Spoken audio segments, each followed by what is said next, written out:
And now we'll move on to constitutionalism. And constitutionalism is basically that, as I noted before, that it is a system of government with a written constitution that separates out uh, the power of the executive with the power of any other branch of government that you might have, the legislature and judiciary, usually. And European constitutionalism will be represented here by England, and I call this the burden of legislature because during this time period in the 17th century, you are going to see the monarch and the legislature really go at it and antagonize one another, and it really leads to a lot of problems in England.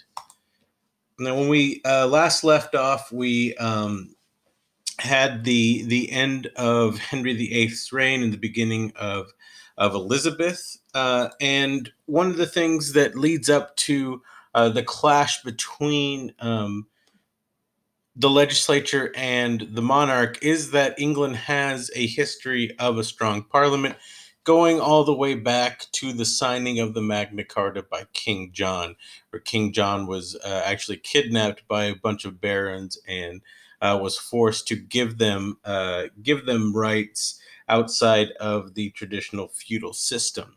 And so because of this, there was a history of a strong balance to the monarch going back for hundreds of years by this point.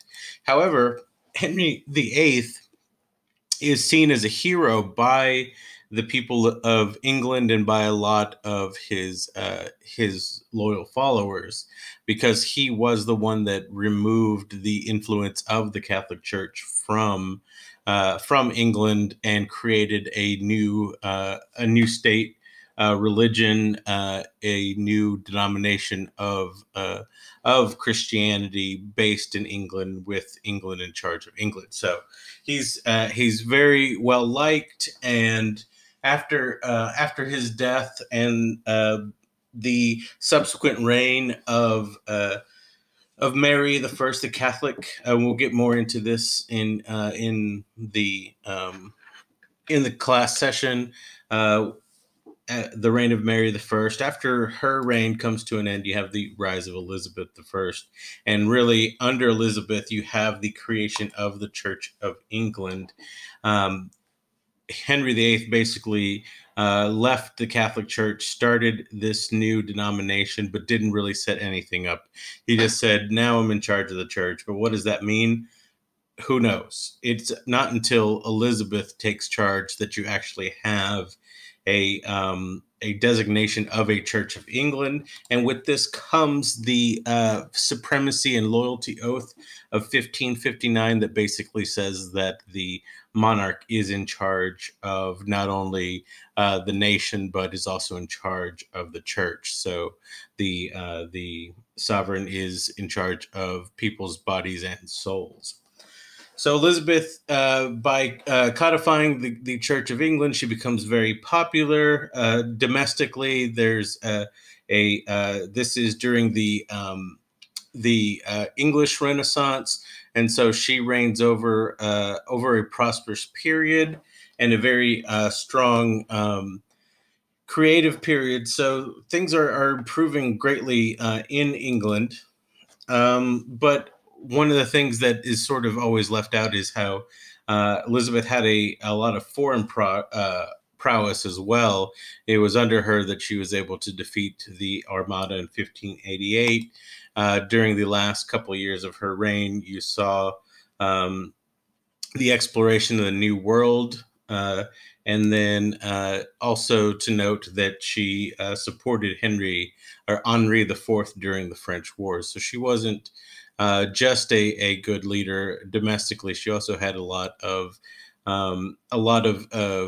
influence in world affairs. And so Elizabeth actually the end of her at the end of her reign in the early 1600s, she has to deal with this issue, the Scottish issue, when her cousin Mary, Queen of Scots, is unwittingly put into um, into this plot to put Catholicism back in charge of back in the forefront of England.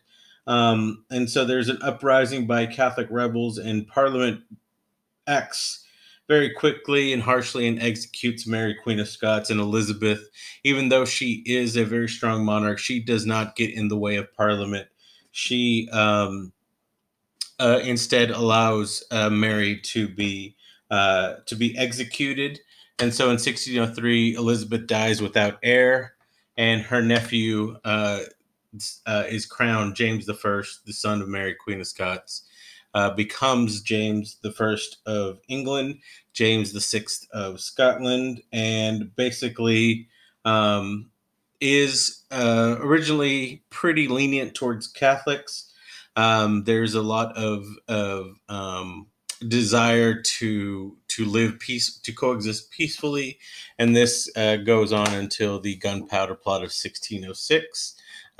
Which we will get into a lot greater detail in class. But after this gunpowder plot, you have the harsher treatment of Catholics beginning, and the continued oppression of Catholics and the rise of a stronger English church. And so you would think that at this point that James and Parliament would really be getting along, but instead you see a lot of conflict between James Stewart and the and Parliament, because in Scotland he had a lot more autonomy as a sovereign than he does in England, and so he claims the divine right of kings, and Parliament then just says, "Well, we will just withhold any funds from you, so you can't wage war, you can't explore, you can't really do anything without any money." And so basically James is forced to walk back any thoughts of getting rid of Parliament, because they really do hold the purse strings.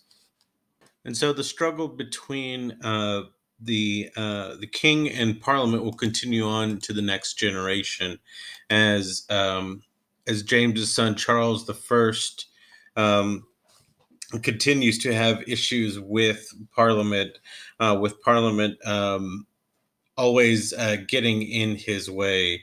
You have in 1628, 3 years after Charles comes into power, Parliament passes the Petition of Right, which prohibits the king from imposing taxes, and the king can no longer have people imprisoned. And so this basically leads to Charles dismissing Parliament, and basically Parliament has to reconvene because there is no money. Charles does not have the ability to raise any money without breaking the law. And so after this, you have attempted rebellions by noblemen, by people in not Congress, in Parliament, that basically escalate tensions between Charles and Parliament, and so Charles begins to gather his loyalists and basically an army, while Parliament, the noblemen in Parliament, gather their armies, and they seize the city of London, and Charles flees to Windsor Castle outside of the city, and this begins the English Civil War. The English Civil War is led by, you have two sides. The first one being the parliamentarians, led by Oliver Cromwell, also known as the Roundheads. And then on the other side, you have Charles the First and the Loyalists.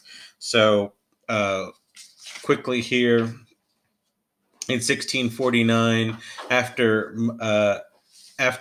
7 years of battle, you have Charles I arrested and executed. No one wants to actually execute him, so it turns out to be that Oliver Cromwell himself has to execute the king, and then Cromwell then asks, well, who's going to be in charge? And no one wants to be in charge. So he has to become a Lord Protector in 1653. And basically within 5 years, he dies under the stress of not only having killed a king, but also having to run the country afterwards. And so after this, the Parliament is trying to figure out to who will be put in charge, who will be the new ruler, and basically Parliament decides to bring in Charles II. Charles is son, and so you have this figurehead of a king that comes in what is known as the Restoration. So basically, Parliament rebrands the monarchy into this return to power of someone that they basically had taken out of. And so Charles II rules for 20 years, and basically he's a puppet king. And then his uncle James II comes into power, and James II is not very well liked by Parliament, but he is the heir to the throne, and he is the closest in succession to the throne, and they don't really like him because he is outstandingly and openly Catholic, and they just can't handle that. And so once again, you have this issue with the sovereign being someone that Parliament doesn't really want, and so this leads them to another issue, and basically the Parliament gets rid of James II with the what is known as the Glorious Revolution. You have the coming in of William and Mary as co-monarchs. You have William of Orange, who is actually Dutch, and Queen Mary II, the closest heir to the Stuart line. And so William and Mary come and reign for about 15 years. Mary actually dies 5 years into their reign, but during their reign, you actually have something important: the English Bill of Rights, that is passed in by Parliament, which basically says that there's going to be no royal interference with the law. There's freedom of speech, freedom to petition the monarch, and there will be no royal interference in elections. And that's something that's very important here in this in this year, as we will discuss more in class. And so William and Mary reign for a couple of years, but they also don't have kids, which leads to the rise of Queen Anne, who will be the last of the Stuart monarchs. And Queen Anne will reign for about a dozen years. And under her reign, you'll have the Act of Union that unites Scotland and England. Basically, it is under this time that England finally conquers the Scots and brings the two kingdoms together to create one country, the United Kingdom. So they bring in Scotland, England, and Wales. She also has no successor, so the closest that you have is actually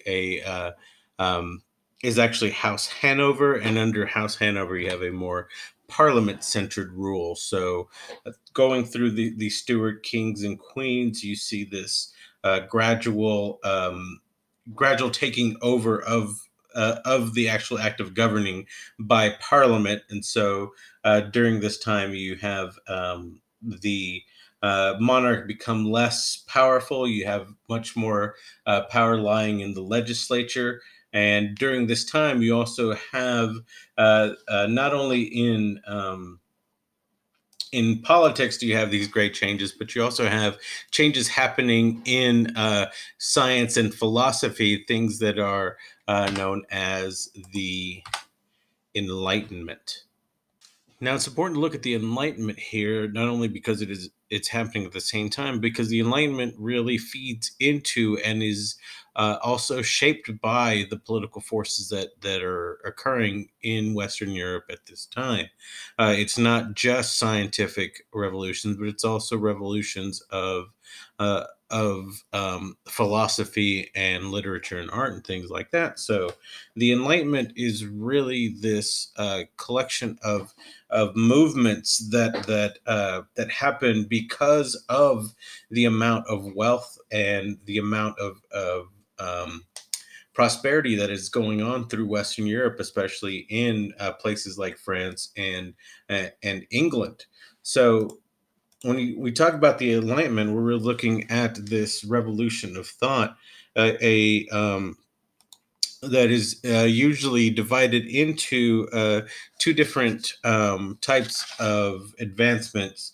Um, Scientific advancements and then philosophical advancements. So the scientific revolutions basically challenge conceptions and beliefs about the external world, and they change the way that uh, Europeans viewed the universe. And so uh, what this is basically doing is taking the scientific methods that have been proven useful in the past and moving them forward.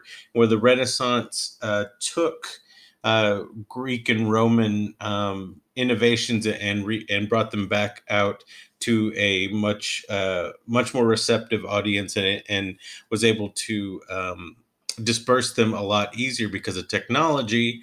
What the Enlightenment does is it goes back to the late Middle Ages, brings some of those back, some of those innovations back, brings in some Renaissance innovations, and then also brings in innovations from other parts of the world. So it really does gather the best ideas out there and moves them forward. So in the late Middle Ages, you have this view of science that is basically sees that the universe is orderly and created by God, and that everything can be understood by the scientific method. By by putting the scientific method to everyday occurrences and to everyday philosophies, you could come out with objectionable truth. And in some cases, this is true. In other cases, we'll find out that it is actually not true. But the people um, of the Enlightenment are really set on that idea that there is a orderly universe, and that the universe can be understood by giving it order, or by studying its order using the scientific method. And then so these scientific methods are use Renaissance innovations to disseminate these ideas. So you have new technologies that are used for measuring, new technologies that actually can look at the human body, can look at the stars, can look at the different forces of the universe and actually give them weight, give them measure. And then you also have the dissemination of science. The easier it is to publish uh, works of science and spread them throughout the different countries, and in all these different languages. You have a lot easier and uh, a lot more concerted effort going into disseminating and creating good science. Of course, you have the astronomical revolutions that happened with Galileo Galilei and Isaac Newton. Galilei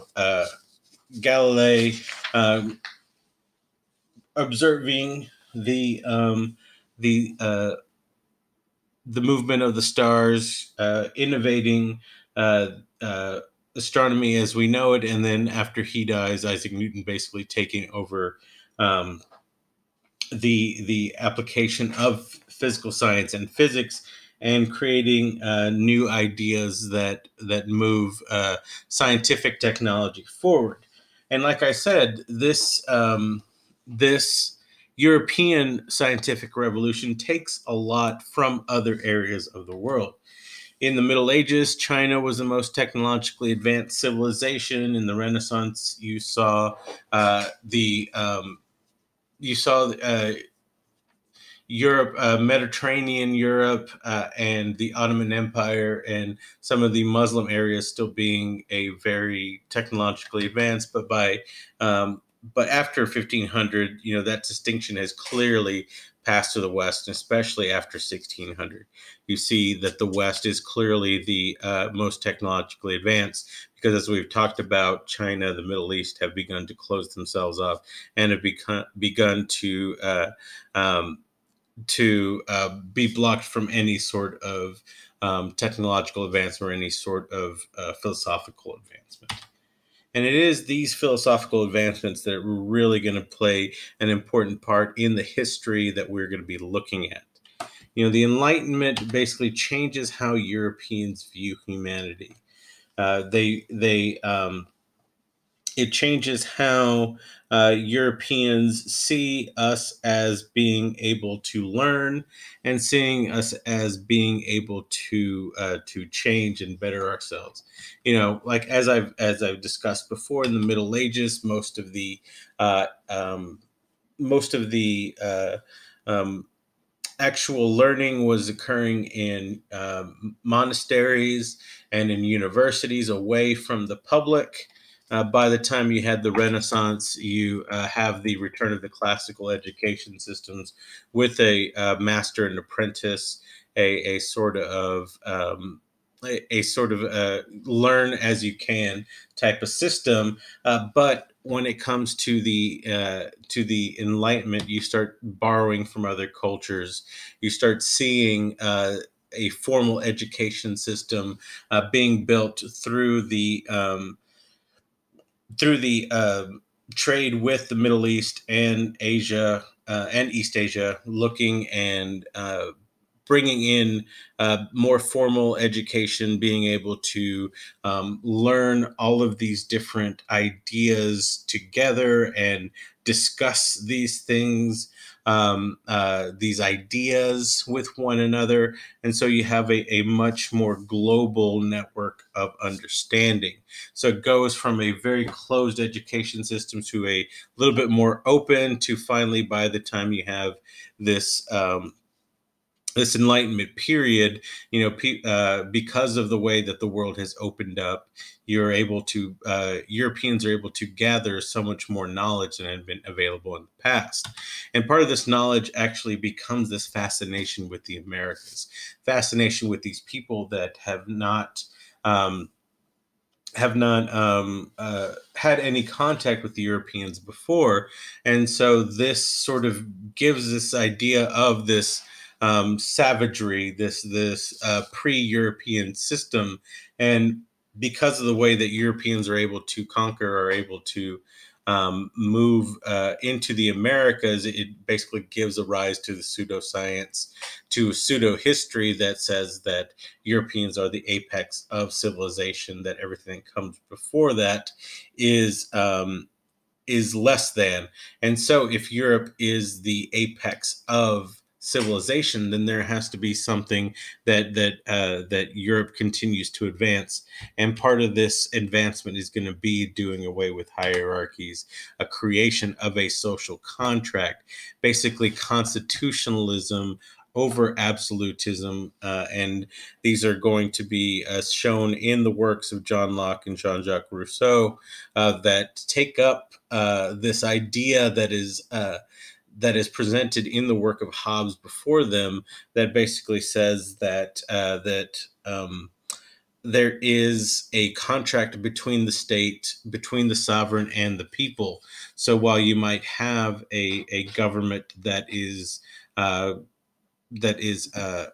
manned by nobility or manned by a king, the people ultimately are the ones that give it legitimacy.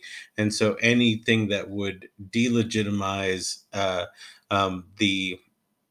the state will basically cause democracy, or not democracy. It'll cause these governments to implode on themselves. So you constantly have to be wary of and cautious of the people in charge, because they can quickly take advantage of you. And so you have to really force that social contract. The people have to be vigilant, and the governments have to be vigilant of their people, because the people can take away power as easily as they give. And so this is going to become important much later on in world history as we go into the colonies. And so philosophically, you have the rise of the philosophes that were basically these Enlightenment education intellectuals. And like I said, because of formalized education, because of the dissemination of ideas, you had people that would gather around and discuss politics, discuss science, discuss literature, art, and basically criticize everything. That rational criticism could be applied to everything.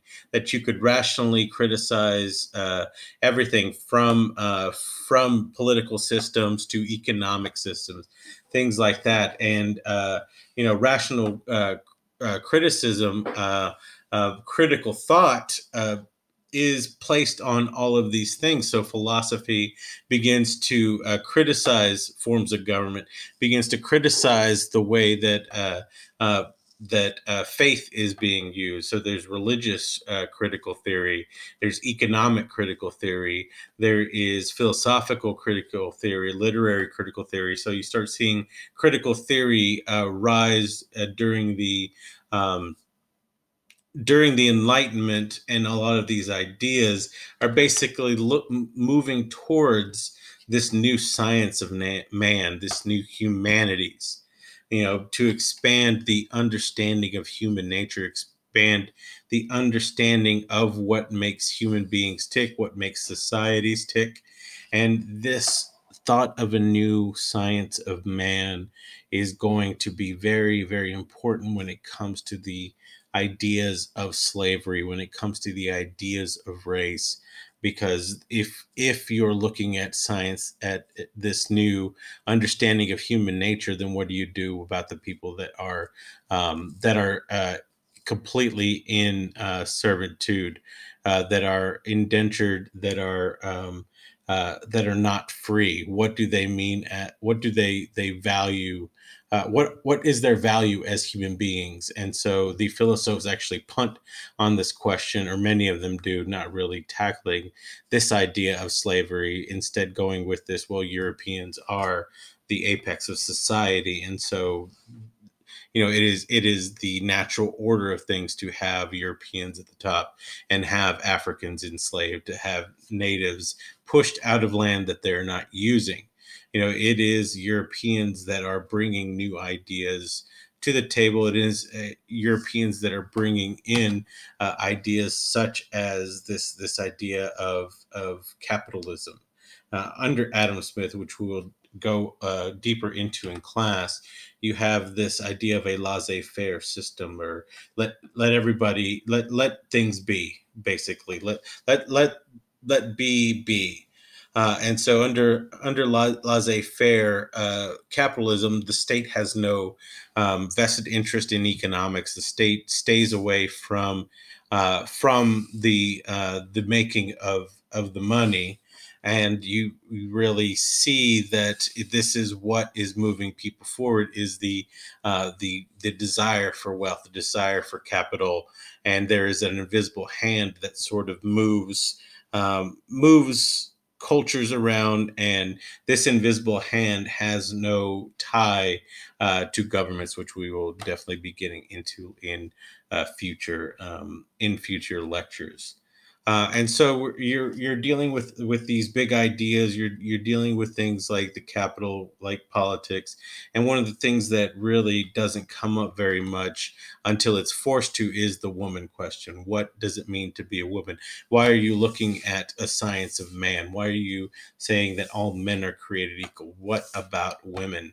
And you start seeing the rise of feminism. Mary Wollstonecraft, who's actually the mother of Mary Shelley of Frankenstein fame. Mary Wollstonecraft actually is one who comes up with this term of feminism. There is this science of man. Well, what about women? This idea of feminism begins in in Western Europe at the time of the Enlightenment. So feminism is not a new concept. It is just a concept that gets buried under the ideas of this whole idea of great man history and great man philosophy that sort of pushes the woman question to the side for centuries. For centuries up until the basically now the 21st century, we still see women and the worth of women still not being seen as equal to men. So this is what's happening in the Enlightenment. You're starting to see not only scientific revolutions but intellectual revolutions. People are asking and criticizing systems of government, systems of economics, systems of division between man and woman. The only thing that people really aren't discussing too much is the issue of race, which will become much more important later on. So this is where we're going to leave Western Europe here before we start getting into the revolutions. We're going to leave it with France under the control of Louis XIV, Spain taking a step back, and after their defeat by the Armada, and England really pushing into the New World. At the same time, you have the rise of intellectualism, of humanities, and the very, very first beginnings of feminism and the study of capitalism and economic systems.